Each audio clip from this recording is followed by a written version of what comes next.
Hablemos de salud mental con la doctora Tronilo y Altagracia Valdés Cordero. Que las emociones y los traumas no trabajados siempre van a detonar en disfuncionalidad mental hacia el futuro. En República Dominicana actualmente estamos viviendo con unas tasas de ansiedad y depresión. Cada 10 personas, 6 personas están siendo afectadas. Y es importante diferenciar que en este momento hay muchas cosas que no tienen que ver con nuestra salud mental. ¿Cómo podemos saber qué es realmente un tema de salud mental y cuál es un tema de criminalidad? Bienvenida, mi gente querida. Gracias por acompañarme cada semana en un nuevo episodio, nuestro episodio número 6 de Mujeres al Borde Podcast. Aquí tenemos que tratar los temas que son importantes para la sociedad dominicana. Hace días han venido ocurriendo hechos insólitos, trágicos, que nos han movido el piso como seres humanos y que una vez más ponen en el tapete el tema de la salud mental. Para hablar sobre eso y arrojar un poco de luz a nuestros caminos, me acompaña la doctora Yudelka Tronilo. Bienvenida, mi estimada doctora. Muchísimas gracias por la invitación. Qué bueno que nos acompaña en este momento tan importante para volver a poner, yo diría que priorizar la salud mental. Y mi querida colaboradora y psicóloga, terapeuta psicocorporal, Altagracia Valdés Cordero. Bienvenida, cariño. Gracias. Saludo para todos, todas. Con Altagracia a menudo hablamos a través de nuestro espacio radial sobre la importancia de prevenir, de cuidar la salud mental. Pero hay momentos en que las cosas se extreman. Últimamente hemos estado como sociedad bombardeados por noticias virales que han ocurrido aquí en nuestro patio, que nos parecen inconcebibles. Eran como que lo que todavía nos faltaba por ver. Es cuando vemos un caso de una madre de 25 años que se suicida con su pequeña de 5. Es cuando vemos una teniente que decapita a su hija de 6. Entonces, puedo seguir mencionando múltiples casos que nos jamaquean, que no entendemos, y todos conectan con la salud mental. Así es. ¿Qué está pasando ahora mismo? ¿Cuáles son las estadísticas que arrojan los números de la salud mental? Sé que es la pandemia de la pospandemia, sé que es mundial, pero ¿cómo estamos en República Dominicana, doctora Tronilo? En República Dominicana actualmente estamos viviendo con unas tasas de ansiedad y depresión de cada 10 personas, 6 personas están siendo afectadas. Es decir, la prevalencia de enfermedades mentales actualmente es de un 60% de nuestra población. Es una tasa alarmante.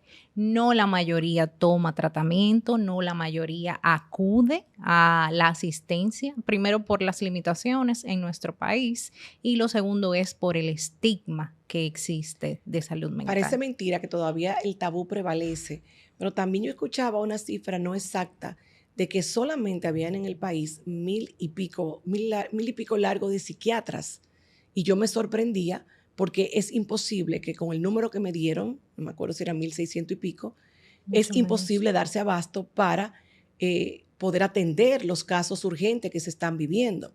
Y aparte hay un tema estatal, porque es un problema macro, donde hay un sistema que a pesar de que vemos que se han dado pasos, que hay una línea, que hay un psiquiátrico que se ha estado organizando, sin embargo, escuchar al papá, y voy a traer el caso puntual, el esposo de la madre de 25 años que se tiró de su edificio con su niña, y él decía que él había visto venir su proceso de depresión. Sabemos que a raíz de otro tema de salud mental, la violación de una tía, una sobrinita de 5 años. Entonces, él decía que él llorando llegó a 2 emergencias de 2 grandes hospitales dominicanos, muy, muy famosos, y no encontró ayuda porque le dijeron que eso no era una emergencia. Y su queja era que su esposa estaba pasando una depresión que había caído ya en un silencio absoluto, donde ella ya no emitía palabra alguna.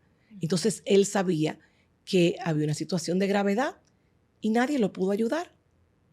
¿Qué está pasando entonces? Yo pienso, Ingrid, que es importante ver como la globalidad de la situación de lo que está pasando en la República Dominicana con el tema de la salud mental. Quizás estos casos son alarmantes e importantes de señalar, pero yo pienso que también es importante observar que somos parte de una sociedad que está enferma. Y si la sociedad como tal está enferma, vamos a acudir a ver sistemas de familia enfermos y personas dentro de ese sistema que también se enferman. Donde una mujer acude a quitarse la vida, quitarle la vida a su niña o a un niño, o un padre a abusar sexualmente de un niño o una niña dentro de su sistema, o de una vecina o de un vecino, no podemos verlo como hecho aislado, inclusive dentro de esa familia.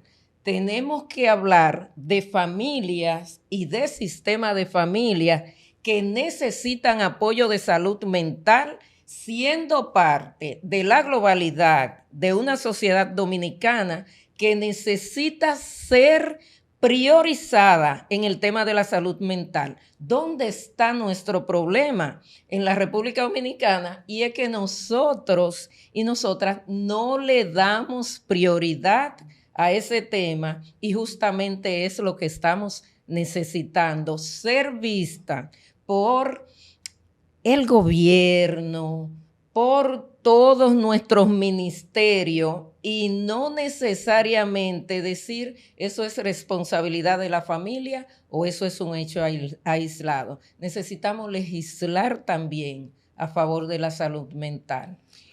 Y aportando un poquito a eso, Altagracia hablaba de la globalidad hacia pues los casos individualizados. Yo me voy al revés entonces, de lo individual al caso global. Si nos podemos a buscar estadística, la depresión es 2 veces más frecuente en mujeres que en hombres. Si vamos a hablar de la familia, como citaba Altagracia, tenemos que saber que la pieza principal y más importante en un hogar es la mujer. Entonces, si ya sabemos que las enfermedades mentales son más prevalentes en mujeres, entiendo que priorizar la salud mental de la mujer debe de ser en políticas públicas una prioridad, pero también no podemos dejarle todo al gobierno, o sea, no podemos sentarnos a culpar solamente al Estado dominicano de lo que es la enfermedad mental, de lo que es la salud mental y de las políticas públicas. También pues la sociedad civil, nosotros como seres humanos, tenemos que involucrarnos en el rescate de esa familia dominicana, y también las empresas públicas, o sea, el sector público tiene que tomar cartas en el asunto. Las ARS, señores, la mayoría de los seguros en nuestro país no cubren los medicamentos de psiquiatría, no cubren las consultas de psiquiatría. Para mí es uno de los problemas más graves, claro, porque estamos viendo los casos que he mencionado han sido de personas de escasos recursos en su mayoría, que no tenían probablemente ni el conocimiento de dónde ir. Fíjate que ese padre que sabía que su niña fue violada, que ya estaba haciendo la parte legal, porque ya la denuncia estaba puesta, la tía estaba presa, la familia de la madre que no la apoyó, que prefirió obligarla a decir que era mentira, prefirió creer a la tía que estaba presa que a todo el informe psicológico propio que se le hizo a la niña, que quedó claro. Fíjate si el dolor fue tan grande para la madre que no pudo lidiar con eso. Resistió. Desistió. No encontró apoyo en su propia familia. Pero teníamos un esposo amoroso que quería solucionarlo, pero no tenía acceso a tener un psiquiatra amigo o un referente como que yo te llame Tronillo, Altagracia, no estoy bien.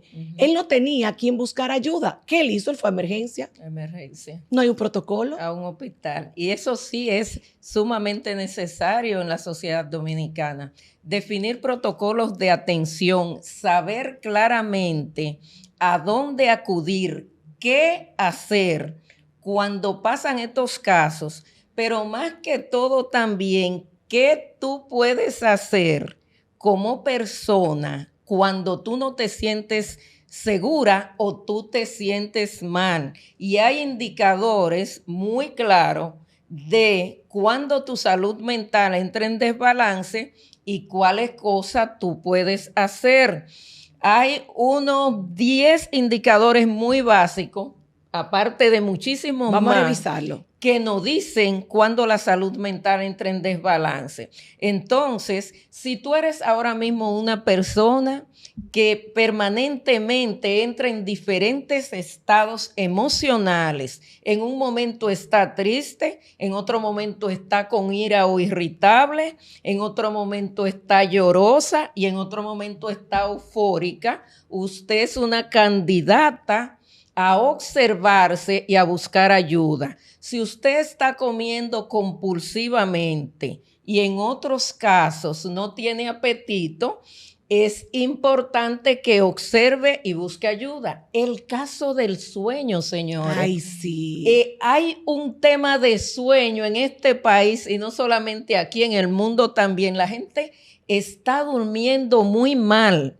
Y dormir mal, es importante que todos y todas tomemos conciencia que es la puerta de entrada a un sinnúmero de patologías más que no necesariamente se encierra en desbalance en la salud mental como tal. Eso baja nuestra defensa, nuestro sistema inmunológico, empieza el cuerpo a contraerse, a tener dolores musculares, un sinnúmero de patologías que son importantes tomar en cuenta. Entonces, si tú estás dentro de esas personas que por lo menos hemos dicho esto, ojo y préstate atención y busca ayuda, pero la ayuda apropiada. No vaya a ver la computadora y a decir, no, esto es lo que me pasa. Vaya donde un profesional competente que te pueda apoyar. En el caso de la gente que no tiene acceso a un profesional competente porque su seguro es básico y no le cubren ninguna consulta, ni psicológica ni psiquiátrica, y sabemos que son caras y además que tenemos carencia en suficientes, sobre todo psiquiatras. Desde el Estado, ¿hay alguna manera de que pudiéramos darle más seguridad a esa persona, de que sepa dónde acudir y que haya un protocolo de qué hacer con él? ¿Recuerdan el joven que en un mall muy conocido de aquí tuvo un episodio psicótico y fue llevado a la cárcel?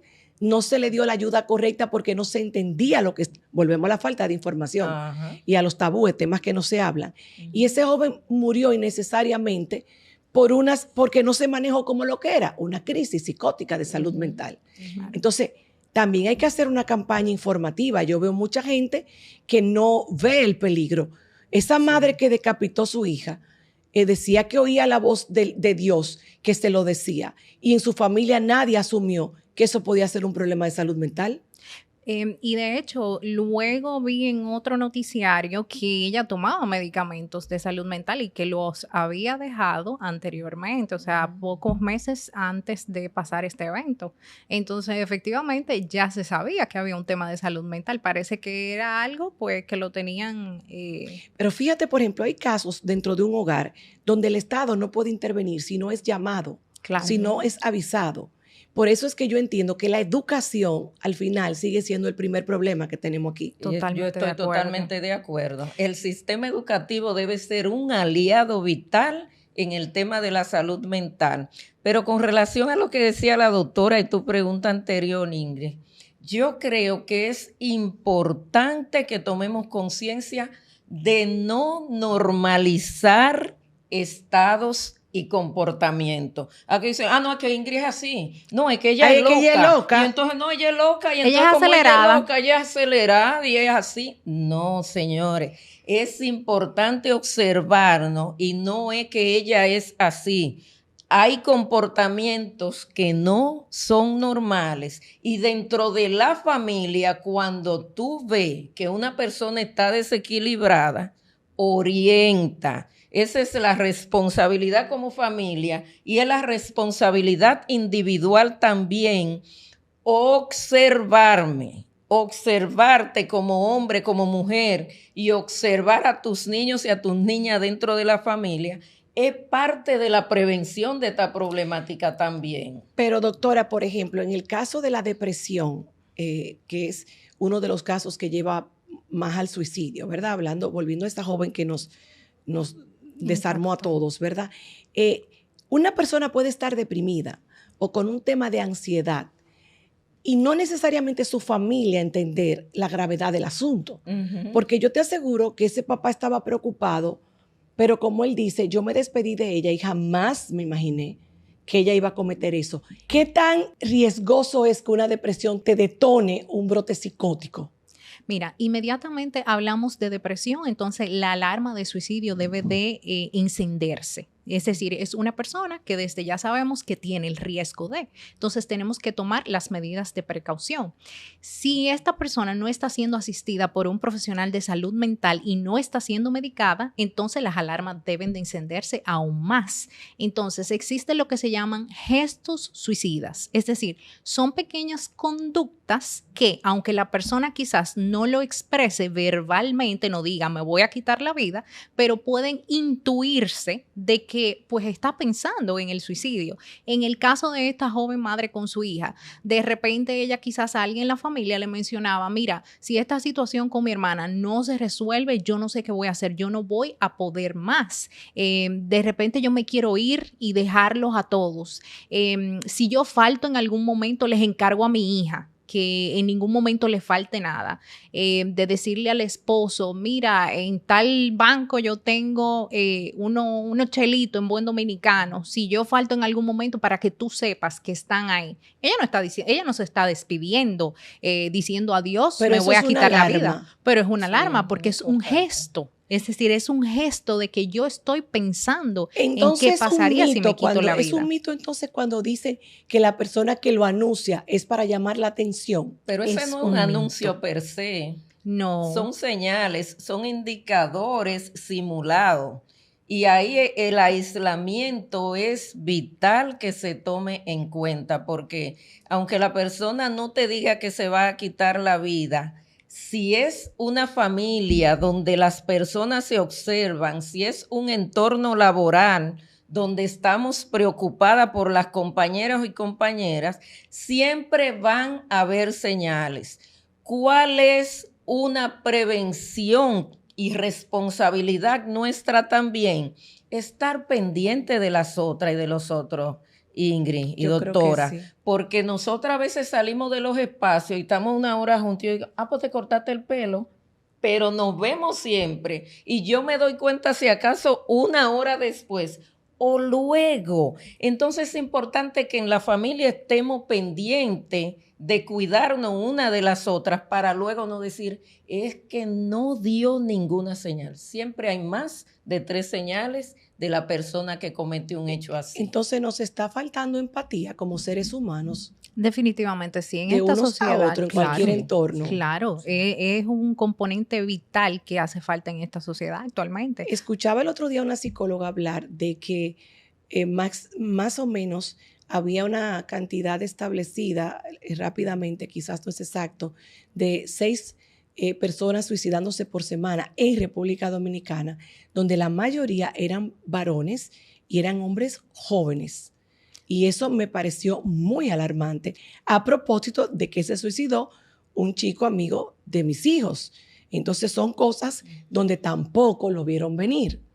Es alarmante la cifra, honestamente no creo que sea tan alta, pero los hombres, cabe destacar que el suicidio son más efectivos que las mujeres. O sea, la mujer intenta más suicidarse. Ahora, el hombre es más exitoso haciéndolo, porque la mujer utiliza métodos que son quizás menos agresivos. El hombre no. El hombre utiliza métodos agresivos, armas de fuego, lanzarse de alturas muy grandes. La mujer quizás tipo intentos autolíticos con pastillas, tipo heridas en muñecas, que quizás tarda un poquito más y pueden ser rescatadas del intento de suicidio. Entonces, las mujeres lo intentan más, los hombres son más exitosos al hacerlo. Altagracia. Tú sabes que hay un tema ahí, ¿verdad? Las mujeres son en registro las que más se deprimen, ¿verdad? Uh-huh. Los hombres en el tema del suicidio son los que más lo cometen, uh-huh. Pero algunos estudios a nivel de América Latina te dicen que la efectividad en términos de las mujeres no ser la primera en suicidarse es porque, por otro lado, en base a la educación de género, a nuestro proceso de socialización, son las que más piensan en los hijos, en qué va a pasar con ellos, en qué va a pasar con la familia. Y entonces, cuando conversamos también con esas mujeres que han intentado suicidarse, gracias al universo, el éxito no es tal, y ahí sí interviene ese tema de pensar en la familia y en la continuidad de los hijos y las hijas. Quiero saber si es un mito o una realidad. He percibido que hay personas que se suicidan, que lo planifican, hasta como tú dices, lo avisan, pero que hay unos que literalmente tienen una desconexión. Tengo una chica que me contaba, yo lo había intentado y siempre pensaba en mi hijo y me devolvía. Pero ese día que lo hizo, que sobrevivió, ella solo recuerda ponerse la pijama y luego se lanzó, pero ella ya no estaba consciente. Hacen un momento de psicosis, es decir, psicosis es desconexión con la realidad. Eso. Entonces entran en un momento donde no están conectados con el momento presente, sino que quizás hasta hacen alucinaciones, voces tipo comando que le dicen, mira, lánzate. Y hemos tenido pacientes que efectivamente le dicen, porque hubo una voz que me dijo, amárrate la soga en el cuello. O de repente vio una luz que le dijo, que le atrajo y entonces se lanzó por la ventana. Otro tema que me preocupa mucho como comunicadora y coach, que trato de hacer programas con propósito, es que muchas veces yo tengo miedo de tocar, yo sé que hay que tocarlos, sé que es un tabú y que hay que hablarlo, sobre todo con expertos que puedan educarnos un poco en el tema. Pero por otro lado, he escuchado, y no sé si es un mito, una realidad, que cuando se da la noticia, cuando se comentan los casos trágicos, tiende a haber una repetición, como que pueden incentivar y dar ideas a personas que lo estén pensando. ¿Qué hay de cierto en eso? Según las estadísticas y los estudios que tenemos actualmente, cuando una persona comete el suicidio, 5 personas a su alrededor pueden intentarlo o pensarlo. O sea, 5 personas cercanas, amigos, familiares. Entonces, sí, efectivamente es verdad. Ahora bien, hay que hablar de la desensibilización. No es lo mismo este espacio que estamos creando de la mano de profesionales, donde se está hablando de prevención del suicidio, a las noticias sensacionalistas, donde pues se habla de las formas de cometer suicidio y dándole ideas a esa persona que quizás está pensando o que en algún momento de debilidad o vulnerabilidad encuentra esa forma y esa idea en una red social porque otra persona está reposteando que una persona cometió suicidio. Entonces, Altagracia, pregunto yo y a las dos, como comunicadora, cuando me toca el tiempo de dar la noticia, ¿qué es lo mejor que yo puedo hacer por mi pueblo? Porque yo no quisiera pensar que jamás, dando una noticia, toquemos el morbo, porque es una noticia morbosa, por más linda que la quiera poner. ¿Qué es mejor? ¿Que no lo diga? ¿Que dé la alerta? O sea, ¿cómo lo manejamos? Porque yo no quisiera pensar que uno, pensando que va a contribuir, haga más daño a una población que está claramente enferma en su mayoría, con la violencia inclusive.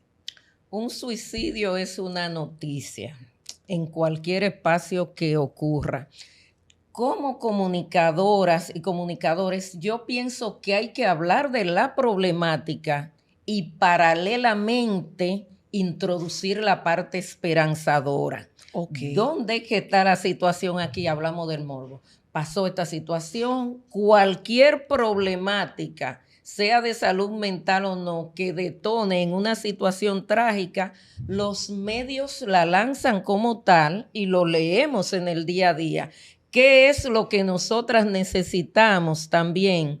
Que las personas se llenen de esperanza, que las personas se llenen de alegría, que las personas puedan simultáneamente tener alternativas que la enamoren de la vida. Y yo pienso que en la comunicación está faltando mucho eso. Da la información, pero construye en el interior de la mente y del corazón de esta persona anclas de esperanza. Es importante. Por ejemplo, el otro día una comunicadora que yo quiero muchísimo, una gran actriz nuestra, Chedi García, que tiene una millonada de seguidores, estaba alarmada, habían pasado 3 casos uno detrás de otro, quizás más, y ella hizo un post que a mí me perturbó, pero lo hizo desde lo alarmada. Ella decía, hay que orar porque el mundo no está bien. Aquí hay que orar, no recuerdo la palabra exacta, porque el mundo no está bien, qué es lo que está pasando. Y yo pude percibir, y mira, me erizo, lo asustada que ella estaba. Y he visto a mucha gente trayendo incluso de si estará trayendo la religión a la conversación, diciendo, ¿será que ahora mismo hay una lucha espiritual en el mundo? Porque no es solamente aquí. Ojo, es en el mundo. Yo no sé si son las redes sociales, pero yo nunca había visto lo que he visto en los últimos tiempos con noticias de cosas, incluyendo las madres que hasta hace poco eran inconcebibles en mi corazón y en mi cabeza. Entonces, eso es un tema delicado. Traer, si aquí hay un tema espiritual, realmente una batalla espiritual, si realmente la oración es suficiente. Cuando hay gente comunidades que dicen ante la depresión y la ansiedad y la salud mental, lo que hay es que buscar de Dios, ¿es suficiente? Mira, cuando vamos a introducir la religión es un tema controversial, sobre todo porque la psiquiatría, la psicología son ciencias. Entonces, la ciencia pues se distancia hasta cierto punto de la religión. Ahora sí podemos hablar de la parte espiritual porque el ser humano tiene una parte espiritual que si no la cultiva no va a poder mantener un buen estado de salud mental. Y entonces, al no mantener ese buen estado de salud mental, pues caemos en esa carencia espiritual y viene lo que mencionaba Altagracia, la parte de desesperanza. El cultivar la espiritualidad en un ser humano, sea quien sea su Dios, su ser superior, eso no tiene religión. La espiritualidad es incluso hablar de buena energía, de buena vibra, en lo que usted crea, pero eso te da esperanza y tener un motivo de vivir al otro día es una de las principales herramientas que tenemos, pues para prevenir un tema de depresión, de suicidio, de ansiedad. Cuando estamos hablando de la parte psicosocial, claro, porque sabemos que la depresión, la ansiedad y las enfermedades mentales pues tienen un componente orgánico que pues eso nadie lo puede prevenir, pero la parte psicosocial sí, tenemos que hablar de espiritualidad. Pero sí es cierto que ustedes como expertas sienten que hay un desbordamiento con la salud mental. ¿Realmente hay una situación global que se ha extremado? ¿Tendrá que ver con la pandemia que pasamos? Efectivamente, la pandemia tiene mucho que ver, como tú decías al inicio del programa, estamos viviendo la pospandemia, que son las enfermedades mentales. Entonces, todo el que tenía una enfermedad mental al momento de la pandemia, pues esos síntomas empeoraron. Todo el que tenía quizás los genes, pero no había detonado en una enfermedad mental, entonces detona en pandemia. Y vimos el aumento brusco. Al año siguiente, 2021, un 25% de la población mundial, pues detonó con enfermedades mentales de las estadísticas del año anterior. Y entonces ahora estamos en este momento social donde realmente hay un desbalance social, o sea, se han perdido en tema de valores, en tema de educación, los gobiernos a nivel económicamente están enfrentando una crisis y sabemos que las crisis económicas también son detonantes en el tema de salud mental. Eso te iba a decir, en un país donde la mayoría experimenta una vida en pobreza, de escasez, tiene que ver, afecta también la salud mental, el desbalance económico tan grande en que vivimos. Claro, claro. Sumamente. Y de hecho, muchos, para no decir la mayoría de los casos de salud mental, están en personas con condiciones extremas de pobreza, porque la preocupación mental, la ocupación mental de qué voy a comer, cómo voy a pagar y cómo voy a vivir, va a ser siempre mayor en las personas que tienen menos recursos. Yo quiero tocar un poquitico porque es importante para nosotras y nosotros como dominicanos, que somos personas de fe, el tema de la fe. Porque también nuestros estudios hablan claro de cómo cuando tú tienes fe, Cuando la espiritualidad en nuestro interior está vigente, es más difícil acudir a pensamientos intrusivos que nos lleven a acudir a cometer autoagresión hasta llegar inclusive hasta el suicidio. Es importante buscar formas de cultivar la fe, de fortalecer nuestras creencias y, como ustedes saben, como tú le llames a Dios, pero fortalecer esa fe ayuda. Las personas que nos pueden guiar también a fortalecer nuestra fe pueden ser refugio también. Pero a veces me preocupa que veo familias, quizás por ignorancia o por fanatismo, no sé, o por desconocimiento, o quizás su fe es superior a la mía, que ven en la depresión y en la ansiedad, incluso en enfermedades mentales como la bipolaridad y otras, como la ausencia de Dios, y que realmente le aconsejan a sus familiares que la solución está en su iglesia, en buscar de Dios. Cuando, doctora, usted como psiquiatra sabe que hay un tema químico, ¿cuáles serían esas señales de que mi situación ya hay un componente químico que va más allá de la psicóloga y de la terapia holística y de la fe? Hay una palabra que yo menciono siempre que me hacen esa pregunta y es la funcionalidad. Inmediatamente un individuo no puede enfrentar las labores cotidianas de su entorno, entonces ese individuo no es funcional e inmediatamente es un signo de alarma porque nos quiere decir que ya entonces su situación de salud mental, esa ansiedad o esa depresión es orgánica, es decir, hay un desbalance a nivel de neurotransmisores que tenemos que corregir con medicamentos. Entonces ahí es donde entra la parte del psiquiatra, ¿verdad? Correctamente. Y ahí volvemos a ver cómo podemos lograr que los seguros, ¿verdad? O el Estado imponga, no sé, de manera que los seguros tengan que cubrir, incluso los seguros básicos, porque ahí esa ayuda es imperante cuando se trata de algo químico, ¿correcto? Mira, es difícil. Por ejemplo, yo hago también práctica a nivel de un hospital público. Y a veces es retador porque tú le haces la indicación al paciente y tú tienes casas farmacéuticas que te apoyan con muestra y tú nos ves a nosotros los médicos psiquiatras desesperados pidiéndole para ver si logramos por lo menos que esa casa farmacéutica les regale ese primer mes de tratamiento. Ay, porque Dios tú mío. Sabes que el paciente no lo va a poder costear porque es que un medicamento de psiquiatría a veces sobrepasa lo que es la canasta básica aquí de nuestra sociedad. Entonces, entre medicamentos y comida, ¿qué tú vas a elegir? Entonces, las personas que sentimos que somos funcionales dentro de nuestras situaciones, ¿qué podemos hacer para cuidar la salud mental, para no caer al extremo de lo que se está viendo? ¿Cómo podemos cuidarnos y cuidar a nuestros hijos, adolescentes y la familia, el entorno? Yo creo que es fundamental que pongamos la vista, la mirada en la parte preventiva.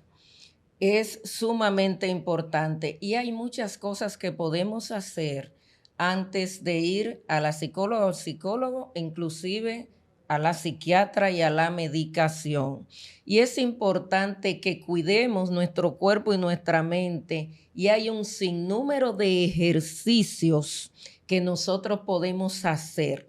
Trabajar desde el cuerpo para empoderar nuestra mente es vital. No deje de hacer ejercicio, porque ya la neurociencia lo ha comprobado. Es cierto. Cuando nosotras y nosotros acudimos a hacer ejercicio, se van a disparar un sinnúmero de químicos dentro de nuestro organismo que van a balancear más nuestro cerebro y nuestras respuestas mentales. Acude a la meditación, que está comprobado también que te puede apoyar a seleccionar, no importa si tú tienes recursos o no. Dentro del campo de la alimentación, puedes acudir a cosas muy sencillas que te pueden apoyar a balancear tu salud mental también. Leer, escuchar música, ir a clase de baile, conversar con personas que puedan enriquecer tu mente también te puede ayudar. Lee de posibilidades para balancear tu salud mental. Acudir a las redes sociales y a cosas superfluas quizás no te ayudan, pero hay un sinnúmero de informaciones que nos pueden apoyar a entrar en balance en nuestra salud. Ustedes entienden, yo no sé, yo a veces tengo mis dudas, yo no satanizo las redes sociales, yo sé que tienen muchas cosas buenas también. Y depende de quién tú sigas, tú recibes, porque yo sigo a tanta gente buena que está aportando valor, que la verdad que cuando hago el scrolling lo que estoy es sumándome, pero la juventud no siempre tiene ese discernimiento. Y en algún momento uno ha caído en comparaciones y en cuentas que dice, pero ¿por qué caí aquí? Entonces, ¿ustedes no creen que las redes sociales y el que nuestros jóvenes estén viviendo una vida completamente online por encima de la offline, de la de verdad, tenga que ver también con el desborde de los problemas de salud mental en el mundo entero? Ha contribuido bastante. Porque eso es algo nuevo para todos relativamente. Sí. Pero las redes sociales han contribuido con una causa que es el inmediatismo. O sea, ahora tenemos la información aquí, ahora está pasando una tragedia y hay alguien que está grabando en vivo y yo puedo estar en China y el otro en Rusia y lo estoy viendo en vivo. Eso también ha hecho que contribuya mucho a lo que es la frustración, por lo que tú dices, vienen las comparaciones. ¿Y por qué si fulanita de tal que tiene 20 años, igual que yo, ya se graduó de la universidad, es CEO de tal compañía y yo sigo aquí en casa de papi y mami? Entonces, eso contribuye a generar más ansiedad, más incertidumbre. ¿Qué importancia tiene el círculo de apoyo, es decir, la familia, los vecinos y los amigos, para uno relacionarse y poder tener a tiempo cualquier intervención temprana ante una situación que se dé de salud mental? Fundamental. Hay que escoger, ¿verdad? Fundamental. Hay que ser selectivo, mi gente, con nuestros afectos. Como lo dice el refrán, el que a buen árbol se arrima, buena sombra le cobija. Entonces, si de repente yo me junto solamente con amigas que lo que quieren es estar yendo a discotecas, bebiendo alcohol, fumando la juca, no estudiando, no quieren hacer ejercicio, pues yo no estoy contribuyendo con una prevención de salud mental. Hay mucha gente que esos vacíos que produce la ansiedad y la misma depresión o diferentes enfermedades mentales lo quieren llenar o anestesiarse con el alcohol o la droga o demás. Y es porque realmente eso logra anestesiarse por un momento. Pero ¿hasta qué punto lo ideal sería evitarlo ante una debilidad en la salud mental? Está demostrado que el alcohol y las sustancias que son adictivas, tipo nicotina, que es lo que tiene el cigarrillo, todo este tema de vape, son detonantes de ansiedad. Inicialmente te anestesian, sí, es cierto, pero cuando tú continúas con ese uso y ese uso en exceso sobre todo, entonces va generando ese sistema de alerta, tu cuerpo va disminuyendo ese sistema de defensa y entonces cuando tienes un sistema de defensa bajo, y entonces una alerta alta, estás esperando que pase algo malo todo el tiempo y entonces viene ese no sueño, el evitar ese sueño reparador por parte de tu mismo cuerpo y entonces viene ese detonante de ansiedad, de taquicardia y son esos jóvenes que te llegan a una emergencia, creo que estoy teniendo un infarto, doctor, se me está saliendo el corazón. Y pero un ataque de ansiedad. Un ataque de ansiedad. Okay. Ante los múltiples trágicos casos que hemos visto recientemente, ¿cómo podemos saber qué es realmente un tema de salud mental y cuál es un tema de criminalidad o abuso? Doctora. Entonces, cuando hablamos de salud mental, recuerden que tenemos que evaluar la funcionalidad de esa persona. Es decir, hubo un cambio brusco. Esa madre era abusiva con sus hijos anteriormente, no lo era. Si hubo alguna conducta extraña, bizarra, algo que fuera de repente, entonces podemos ir intuyendo que pudiera ser algo de salud mental. En el caso tuyo, Altagracia, ¿qué piensas? Mira, fundamentalmente quiero decir que las emociones y los traumas no trabajados en momento determinado siempre van a detonar en disfuncionalidad mental hacia el futuro. Y es inminente revisar qué es lo no trabajado que viene viajando en uno para saber cómo calificar y clarificar el comportamiento de una persona. Y hay comportamientos que son simplemente abusivos, que no tienen que ver nada con trastornos mentales, y es importante diferenciar que en este momento hay muchas cosas que no tienen que ver con nuestra salud mental, sino con relaciones de poder, de abuso y de control. Y muchos de estos casos de asesinato de hombres hacia mujeres son relaciones de poder, de control y de abuso, no de salud mental. Excelente, muchísimas gracias. Yo quiero despedir este programa con esperanza de que podemos ser más empáticos, ayudarnos unos a otros y que vamos a estar mejor, que sí podemos. Quiero dejarte a ti ese cierre, Altagracia. Mira, yo pienso que necesitamos madres y padres presentes, hijos e hijas presentes, que necesitamos amigas y amigos que estén presentes para nosotras y nosotros, que necesitamos respuesta de una sociedad de colaboradores, tanto del área gubernamental como no gubernamental, de una comunidad que esté menos en la banalidad y más presente en la construcción de una sociedad, de una familia y de personas más amistosas, para que nosotras podamos convivir en una mente, en un alma, en un cuerpo y en un espíritu que viva con nosotras, entre nosotras, de manera amigable. Y todas podemos buscarlos allá afuera para poder buscarlo también dentro y fuera de nosotras. Me encanta. Gracias, Altagracia, doctora Tronilo. Gracias por aportar con tanto trabajo que tienen este ratito para sumarle un poco a nuestra comunidad. Mi gente querida, un aplauso para mi doctora y mi psicóloga. Gracias por acompañarme. Nos encontramos aquí estrenando episodio el próximo sábado, 10:30 en Telesistema e inmediatamente en nuestras multiplataformas digitales. Gracias por la compañía y recuerda que de lunes a viernes seguimos aportando un granito de arena en Mujeres al Borde Radio en Estrella 90, la 90.5 FM, de 2:30 a 2 de la tarde, cada mediodía, tu plato fuerte. Hasta la próxima. Gracias.